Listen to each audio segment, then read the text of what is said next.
घटा छाई, खुशियों की छटाई। हाँ, उमंगों की घटा छाई, खुशियों की छटाई। शुभ घड़ी आई, मंगल बेलाई, शुभ घड़ी आई, मंगल बेलाई। ढोल बजी शहनाई बजी, बड़ी मंगल बेला आई। ढोल बजी शहनाई बजी, बड़ी मंगल बेला आई।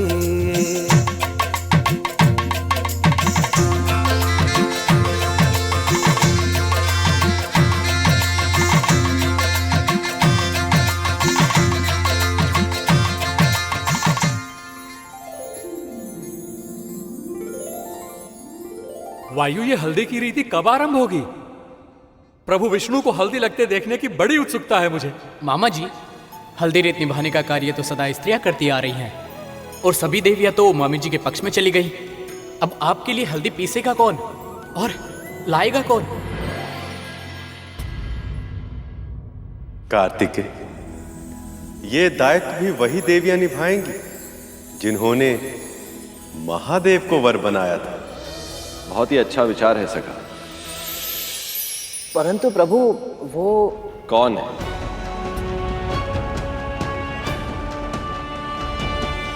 महर्षि वशिष्ठ की पत्नी देवी अरुंधति और महर्षि अत्रि की अर्धांगिनी देवी अनुसूया। इस कार्य के लिए उन दोनों से उत्तम और कोई है ही नहीं। तो फिर विलंब किस बात का? मैं शीघ्र जाके उन्हें ले आता हूं। नारायण नारायण, उसकी आवश्यकता नहीं पड़ेगी गरुड़। सभी महान तपस्वी स्त्री पुरुष एक विशेष स्तर की सिद्धि प्राप्त करने के पश्चात इस योग्य बन जाते हैं कि यदि शुद्ध हृदय से उनका आह्वान किया जाए तो वो अपनी इच्छा अनुसार पूरी सृष्टि में कहीं भी आवागमन कर सकते हैं। हाँ, ये संभव है। आपने सत्य कहा मुनिवर। हे महाविदुषी, परम सिद्ध देवी अरुंधति, हे महान ज्ञानवान देवी अनुसूया, मैं विष्णु आप दोनों का आह्वान करता हूं। कृपया दर्शन देख के हमें कृतार्थ कर।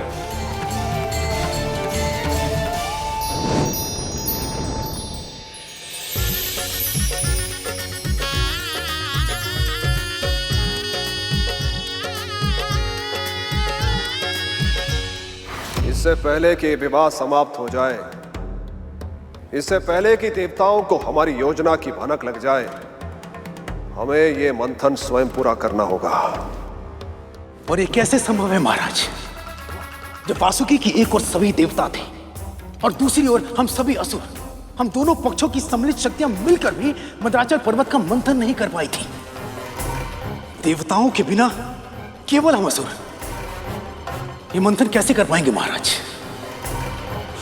यह असंभव है। यदि सबको लगता है कि यह असंभव है तो यह असंभव ही बन जाएगा। तुम सभी अभी तक विष्णु की माया को समझ नहीं पाए। उन्होंने जानबूझकर मंथन के कार्य को अधिक कठिन बनाकर प्रस्तुत किया ताकि तुम सबका आत्मविश्वास टूटे। तुम हतोत्साहित हो। स्वयं विचार करो, यदि यह सत्य न होता तो क्या संभव था? एक विशाल विराट महान पर्वत को तुम सब मिलकर भी उठा न सके।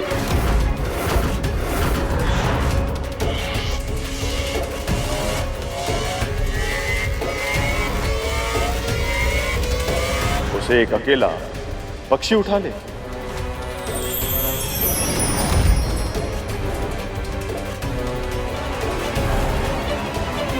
ये तर्क उचित है गुरुदेव। इसका अर्थ यह है कि विष्णु आरंभ से ही हमारे साथ छल करता आ रहा है। धन्यवाद देवी, आप दोनों का वैकुंठ में स्वागत है। विवाह की बहुत बहुत बधाई प्रभु। क्या आप दोनों देवी परंपरा की हल्दी मुझे लगाकर इस विवाह को अपना आशीर्वाद देना चाहेंगी? आपको हल्दी लगाने का अवसर हमें मिल रहा है, इससे बड़ा सौभाग्य हमारे लिए और क्या होगा प्रभु। आपने हमें ये गौरव दिया, इसीलिए आप सभी का बहुत बहुत धन्यवाद।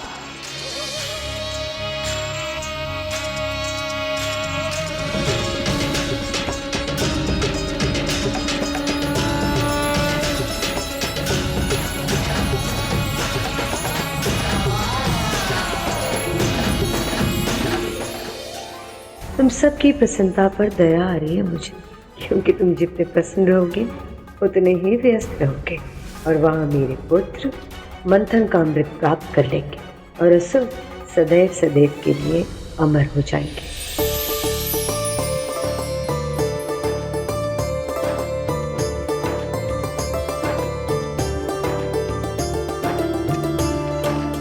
माँ, आप दोनों क्यों कष्ट कर रही हैं? मुझे आदेश दीजिए, मैं करता हूँ। विवाह की हल्दी तो माँ ही पीसती है पुत्र, शगुन होता है ये। सच में? लगता है तुमने अब तक कोई विवाह नहीं देखा। हाँ माँ, मन तो बहुत है, परंतु क्या करूं, अरुण भैया मानते ही नहीं। पर गरुड़, मुझसे बड़े तो शेषनाग भैया हैं, इसीलिए विवाह पर हमसे पहले अधिकार भी इनका है और कर्तव्य भी। क्यों शेष भैया? अरे बात तो प्रभु के हल्दी से आरंभ हुई थी, मेरे विवाह तक कहां पहुंच गए? अनूठा बंधन है ये विवाह। यदि अपने साथी से प्रेम हो तो ये बंधन मुक्त आकाश सा विशाल विस्तृत लगता है। यदि स्वामी स्वयं इस अद्भुत भावना का अनुभव करने जा रहे हो तो सेवक अधिक देर तक इससे दूर नहीं रह सकता।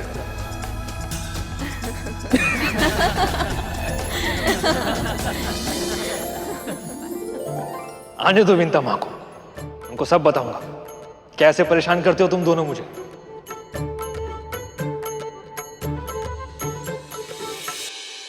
तो फिर हम क्या करें गुरुदेव?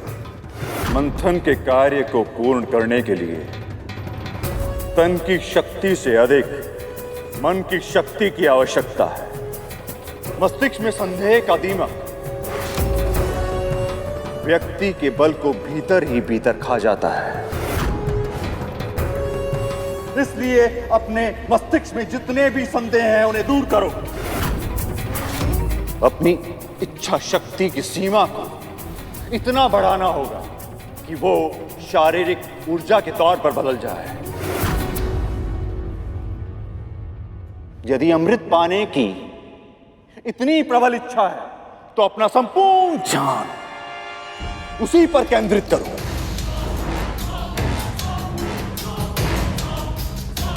फिर जो चाहोगे अवश्य प्राप्त होगा। उत्तम उत्तम सुझाव है गुरुदेव।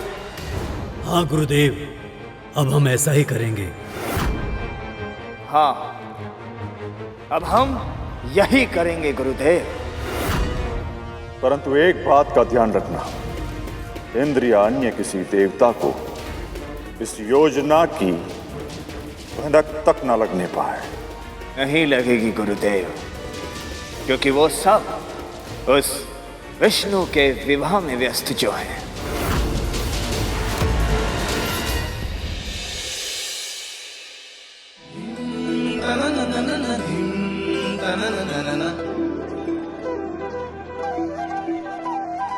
मरमरी लगाओ जी, मरमरी लगाओ,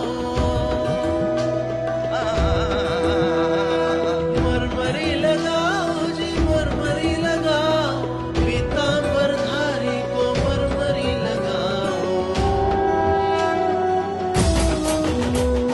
सौंदर्य व्याप्त है जिनसे तीनों लोक में, प्रेम का रंग विष्णु को चढ़ाओ।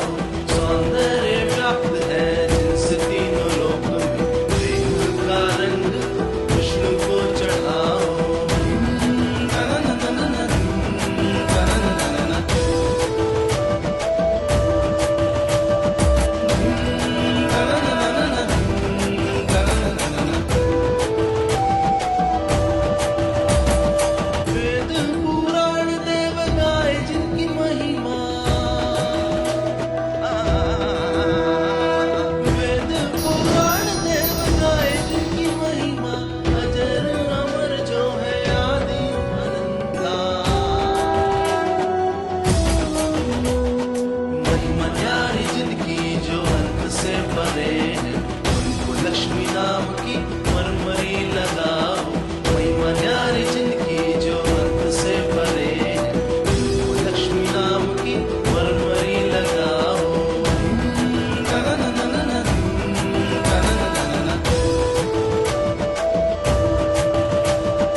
कार्तिक, आपने ये क्या कर दिया? स्वयं प्रभु से हट खेली।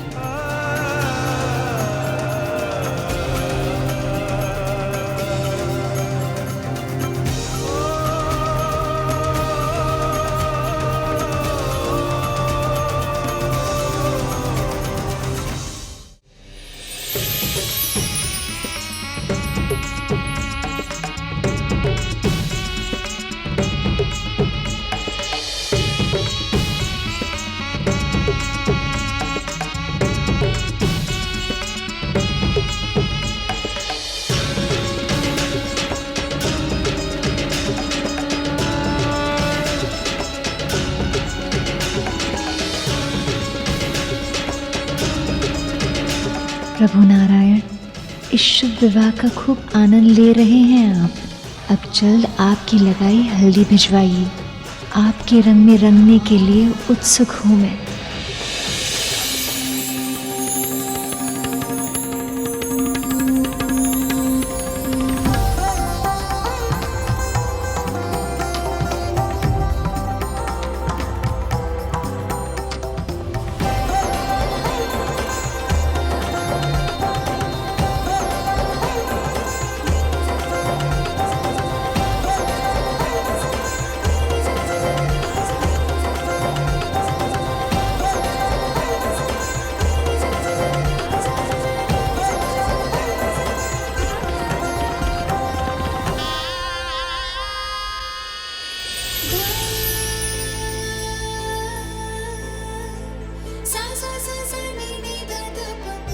ये प्रभु की ही लीला है जो उनके प्रेम की वर्षा यहाँ तक हो रही है।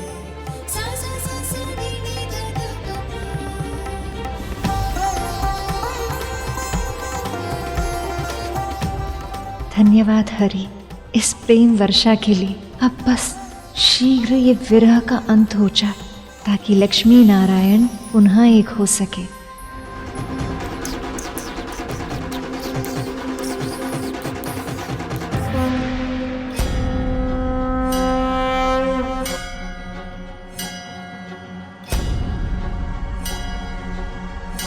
बस प्रभु, कब तक स्वयं को थकाएंगे आप? अब विश्राम कीजिए, आगे आपको मैं लेकर जाऊंगा। विलंब या विश्राम करने का समय नहीं है मूषक जी। मुझे आभास हो रहा है कि मामा श्री की हल्दी पूरी हो गई है। कहीं ऐसा ना हो कि मामी श्री की हल्दी भी मेरे बिना ही पूरी हो जाए। पर प्रभु, जब वो सब आपके बारे में नहीं सोच रहे तो आप इतनी चिंता क्यों कर रहे हैं? क्योंकि वो मेरे मामा मामी श्री हैं मूषक जी। सृष्टि के कल्याण के लिए इतने समय तक एक दूसरे से दूर रहे हैं वो, और अब जब उनके मिलने का समय आया है तो मैं नहीं चाहता कि वहाँ मेरी अनुपस्थिति के कारण कोई अनहोनी हो जाए। वैसे भी उन असुरों पर मुझे तनिक भी विश्वास नहीं है।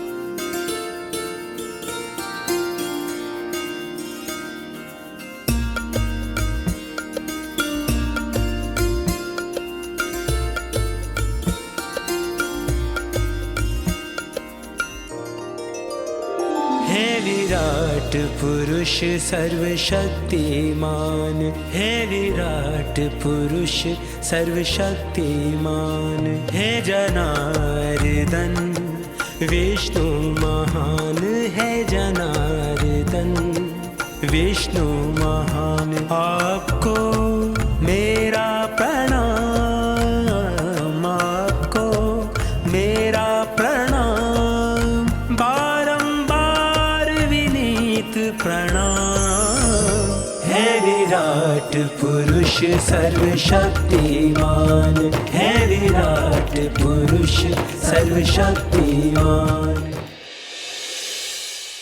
कोई से देवी लक्ष्मी के यहाँ पहुँचा, आइए। कृपया शीघ्र जाइए, वो प्रतीक्षा कर रही होंगी। मैं ही जाता हूँ, माँ से भेंट भी हो जाएगी। रुकिए कार्तिकेय,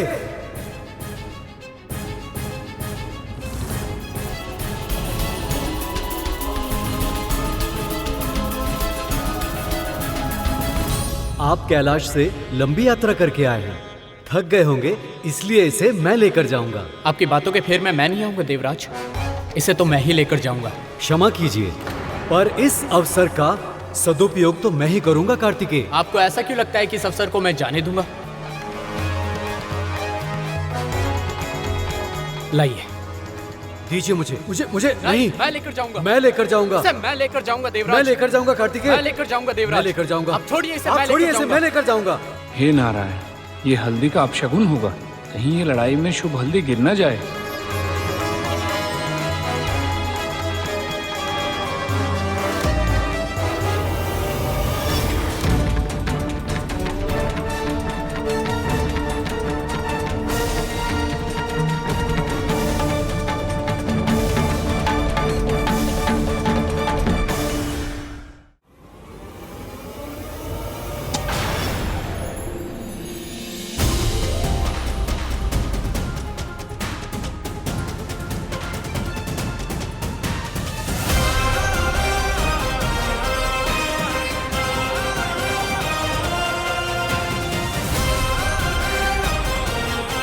नारायण नारायण। गरुड़,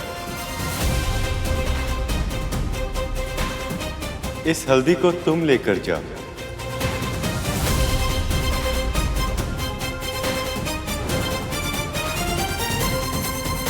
और अपनी मां विंता से भी मिल लेना।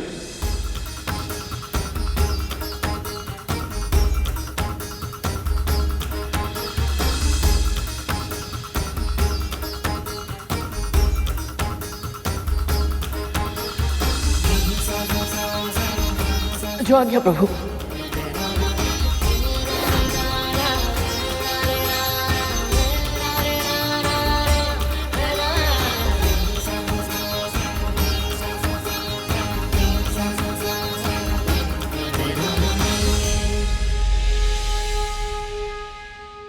गरुड़ की सेवा भाव पर आपकी कृपा दृष्टि रखने के लिए कोटि कोटि धन्यवाद। विवाह में अनहोनी अपशगुन होने के कई अवसर होते हैं, परंतु विवाह कार्य जो अनिष्ट होने से रोके वही आपका सच्चा हितैषी होता है। तुम्हारा भ्राता एक सच्चा भक्त साबित हो रहा है श्रेष्ठ।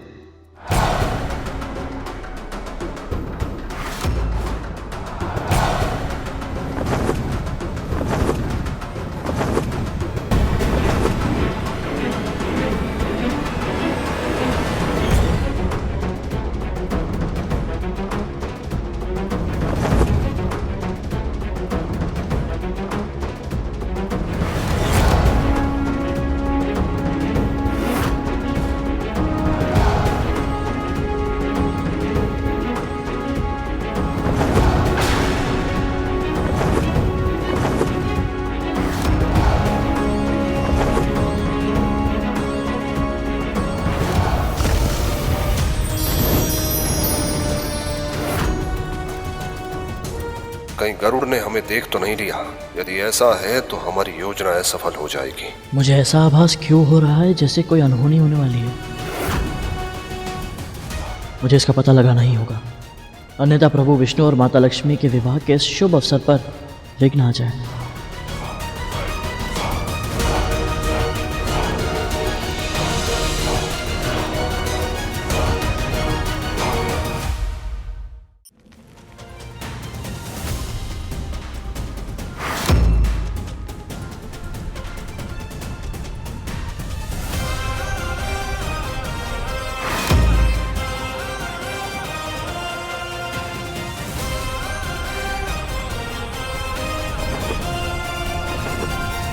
गरुड़, इसे पता नहीं चलना चाहिए कि हम मंथन की ओर अग्रसर हो रहे हैं।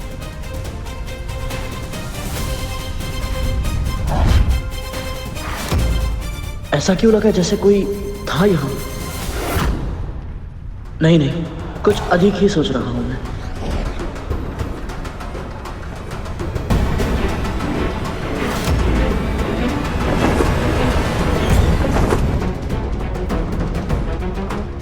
जब तक विष्णु जी की बारात लक्ष्मी के महल तक नहीं पहुंच जाती, तब तक किसी न किसी रीति के कारण किसी न किसी का आवागमन होता रहेगा। अभी अपना कार्य करने का उचित समय नहीं है। हमें सही अवसर की प्रतीक्षा करनी होगी।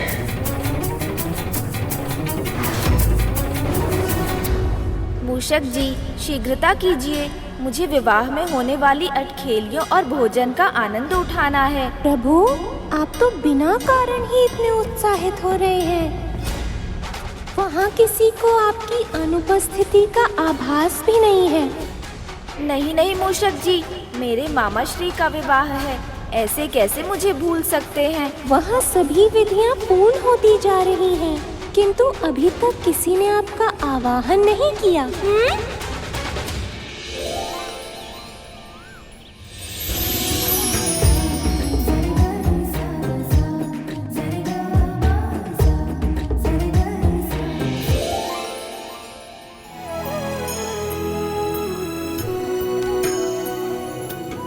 सखी है तो यहाँ, पर यहाँ होकर भी नहीं। सही कहा देवी, इनका मन तो कहीं और ही है। हमें कुछ ऐसा करना चाहिए जिससे इनका वो भटकता हुआ मन यहाँ खींचा चला आए। मैं चेष्टा की थी देवी, पर इसमें तो मैं भी असफल हो गई। मेरा नृत्य देखकर देवता भी अपनी सुध-बुध खो बैठते हैं, पर जिसे हरि ने हर लिया हो उसे भला मेरी कला कैसे जीत पाएगी।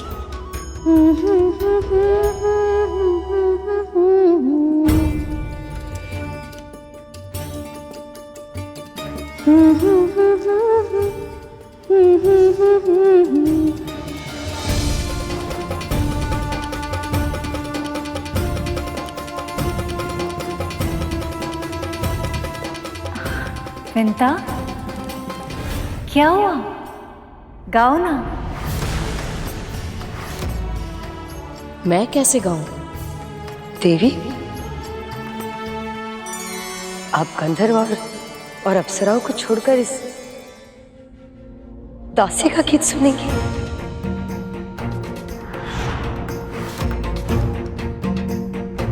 हाँ, मेरा मन तो यही है।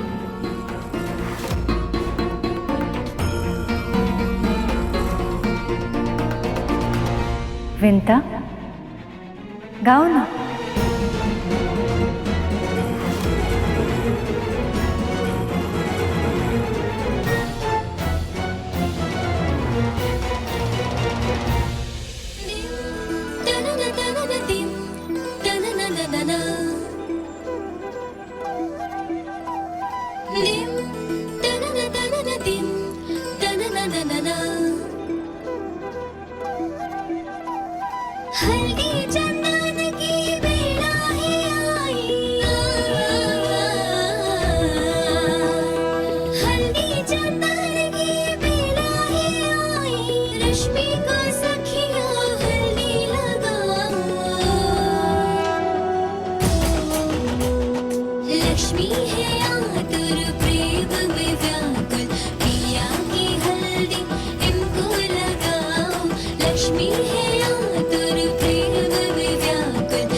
अब शीघ्र ही हमारे मिलन की शुभ घड़ी आएगी देवी। मैं भी उस घड़ी की प्रतीक्षा में हूँ हरि।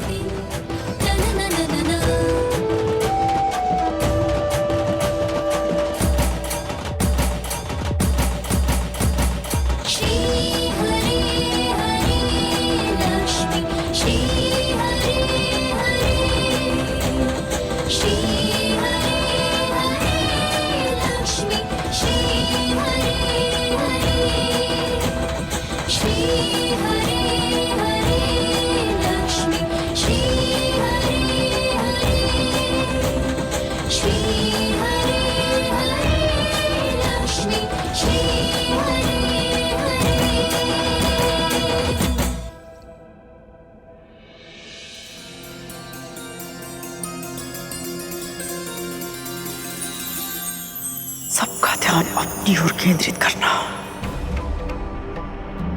बहुत अच्छे से जानती है ये विंता।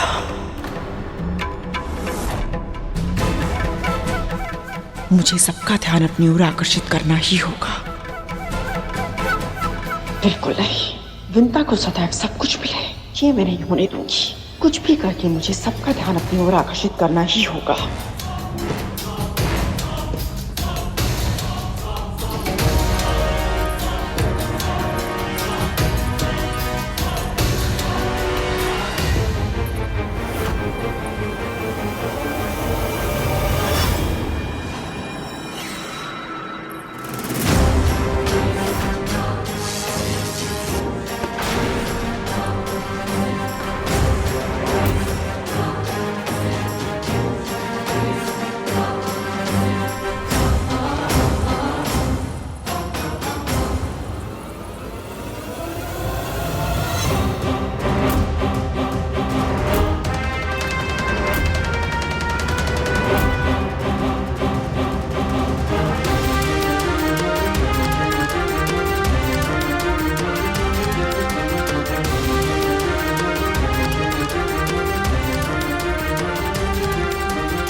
न जाने अचानक ऐसा आभास क्यों हो रहा है, जैसे गरुड़ के मेरे पास आने पर होता है।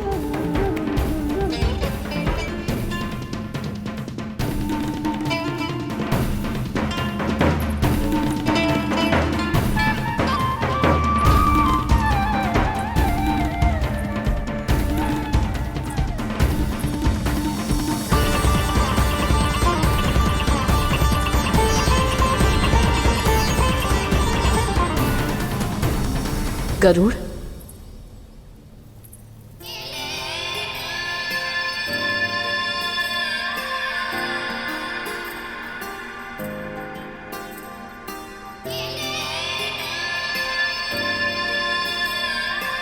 मैं भी पुत्र प्रेम में अधीर हो जाती हूँ।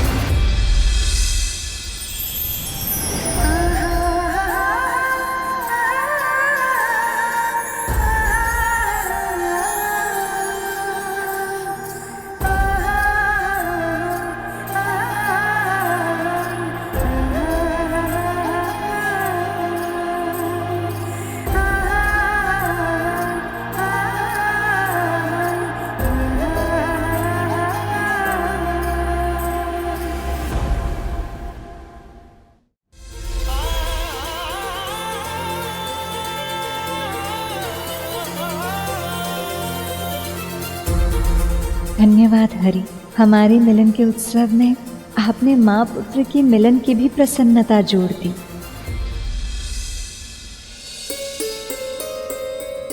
भक्तों की प्रसन्नता में ही हमारी प्रसन्नता है, और गरुड़ जैसे कर्तव्यनिष्ठ भक्त की चिंता करना मेरा धर्म है।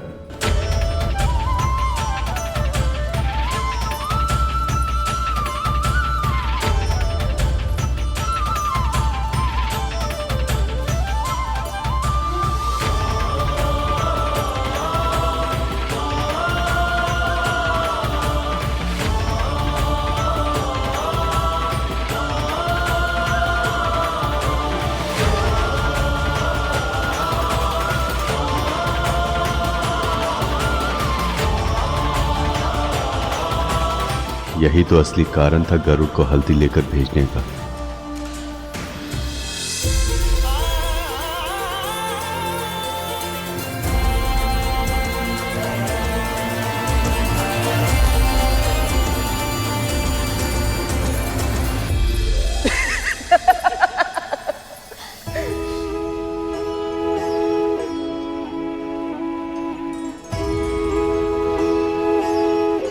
माँ, आप बहुत बदली हुई लग रही है माँ। आज से पहले मैंने आपको इतना प्रसन्न, इतना मुक्त कभी नहीं देखा। सच में माँ, पहले आपकी हंसी में भी एक झिझक हुआ करती थी, एक अनजाना सा भय सदैव आपके आसपास रहता था, परंतु आज आपके मन का उल्लास आपकी आंखों में दिखाई दे रहा है माँ। ये सब तेरे कारण हुआ है गरुड़। यदि तूने विवश नहीं किया होता तो मैं यहाँ आने की कल्पना भी नहीं कर पाती। नहीं माँ, ये आपकी पूजा, आपकी साधना का फल है। मैं इस श्रेय के योग्य नहीं। तूने क्या किया है तुझे अनुमान भी नहीं है पुत्र। तुझे पता है यहाँ सब मुझे गरुड़ की माँ कहकर पुकारते हैं। माता पिता के जीवन में जब एक क्षण आ जाए तो उससे अधिक प्रसन्नता की बात और कोई नहीं हो सकती। ये तो आपका और पिताजी का आशीर्वाद है माँ। केवल वही नहीं गरुड़, नारायण की कृपा के बिना ये सब कभी संभव नहीं हो पाता। बस बस, तुम दोनों माँ पुत्र यहाँ खड़े खड़े बातें ही करते रहोगे। प्रतीक्षा कर रही हैं देवी लक्ष्मी।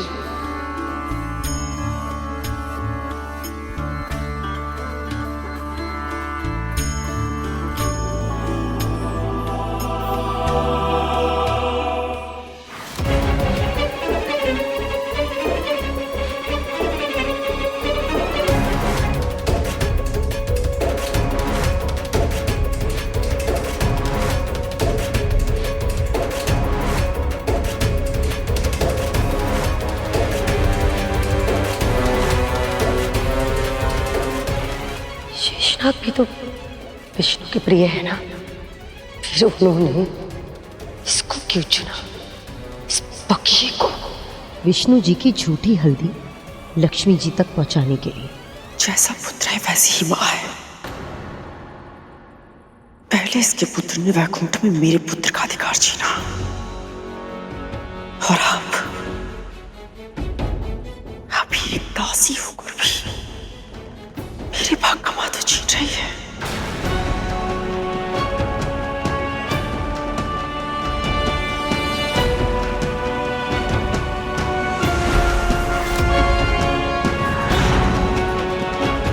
खतरू,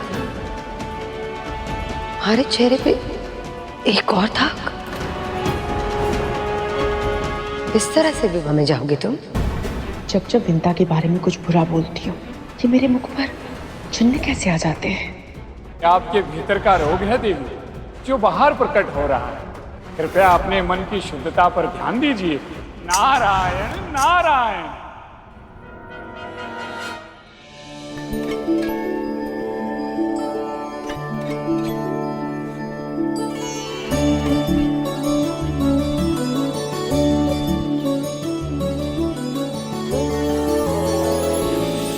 ये लीजिए माँ, विवाह की हल्दी।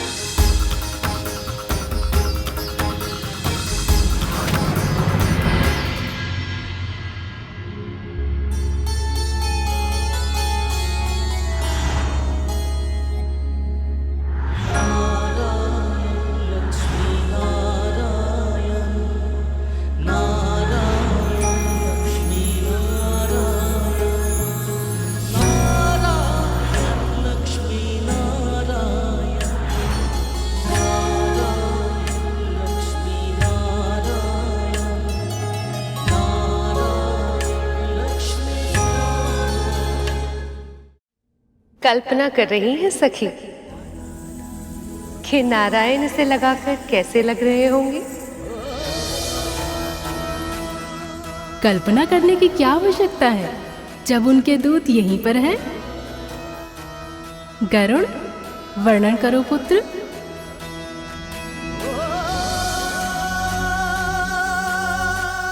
हल्दी लगने के बाद प्रभु इतने अद्भुत, इतने अनुपम लग रहे थे कि उनके इस वर रूप का वर्णन करने के लिए जिन शब्दों की आवश्यकता है वो शब्द बने ही नहीं हमारे। अर्थात इस वर अवतार में प्रभु सबसे विशेष, सबसे अद्भुत लग रहे थे।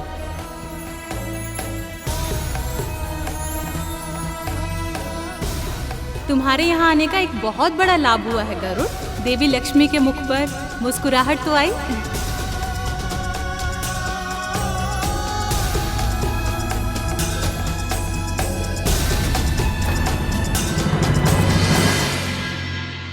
हल्दी दे दी ना गरुड़, अब जा।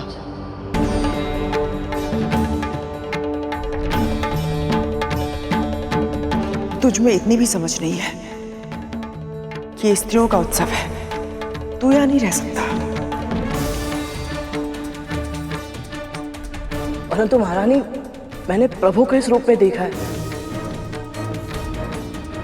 तो मुझे माता लक्ष्मी को भी इस रूप में देखना है।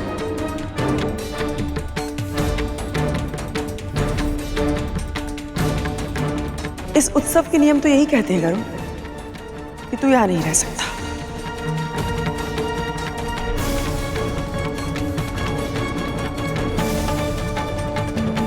क्यों विंता, कुछ अनुचित कहा मैंने?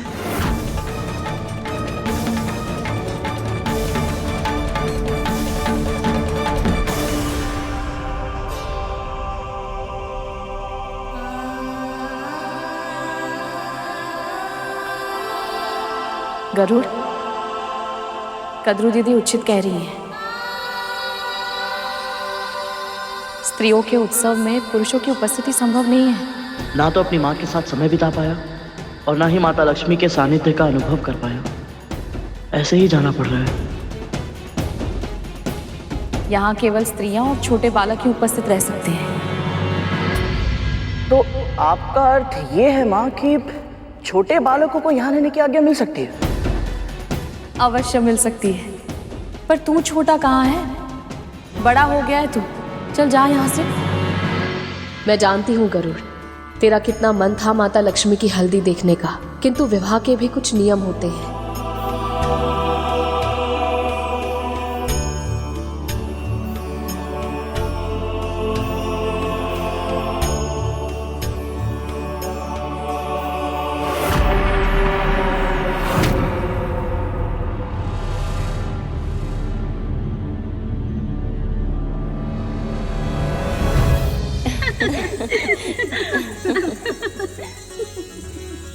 चलो, शुभ हल्दी की बेला निकली जा रही है।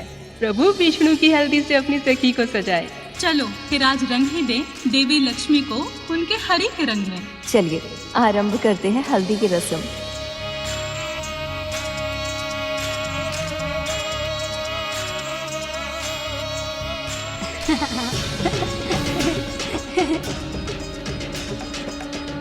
माँ,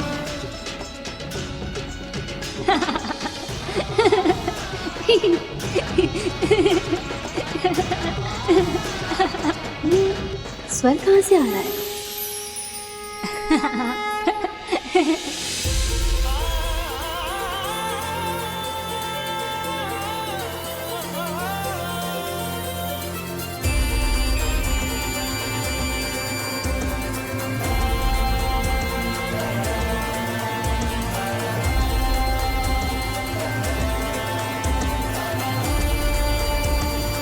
अरे गरुड़, तुम छोटे बच्चे बन गए, हाँ?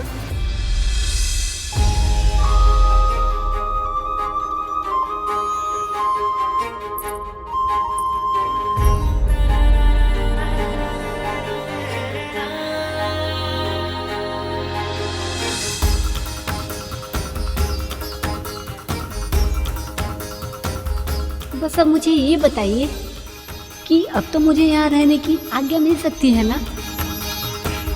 हाँ, इतने प्यारे से भोले भाले पक्षीराज को कौन रोक सकता है भला?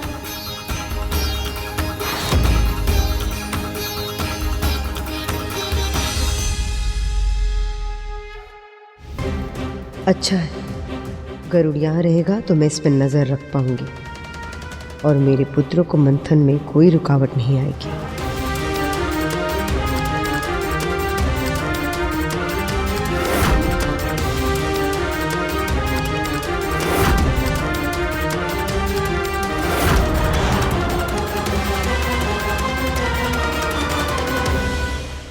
पक्षीराज गरुड़ के साहस भरे कारनामे देखने के लिए चैनल को सब्सक्राइब करें और साथ ही बेल आइकॉन दबाना न भूलें।